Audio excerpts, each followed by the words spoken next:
Naniniwala naman ang Trabaho Party List na kasabay ng pagbaba ng unemployment rates ng bansa ay dapat sabayan din ito ng pag-angat ng kalidad ng trabaho at benepisyo at kabilang nga rito ang financial at workplace stability ng bawat manggagawang Pilipino.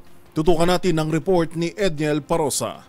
Iginiit ng Trabaho Party List na kasabay dapat ng momentum sa patuloy na paglikha ng trabaho ang pagtaas ng kalidad ng trabaho at benepisyo para sa mga manggagawang Pilipino. Mabuti man ang progress report ni Pangulong Bongbong Marcos sa paglago ng ekonomiya, paglutas ng kahirapan at paglikha ng trabaho, isinusulong ng grupo na dapat itaas din ang kalidad ng trabaho at benepisyo.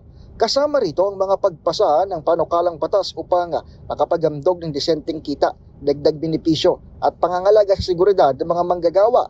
Sang-ayon ang tagapagsalita ng Trabaho Party List na si Attorney Filemon Rey L. Javier sa pahayag ni PBBM na baliwala ang lahat ng ginagawa ng pamahalaan kung walang pagbabago sa buhay ng Pilipino.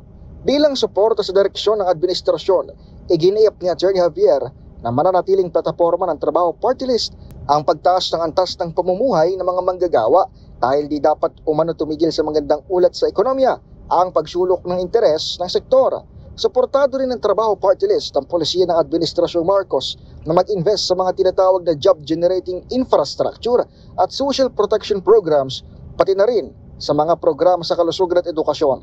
Giit ng Trabaho Party List, di lang dapat datos ang umangat, kundi pati na rin ang mga benepisyong direktang mapakikinabangan ng milyon-milyong manggagawa.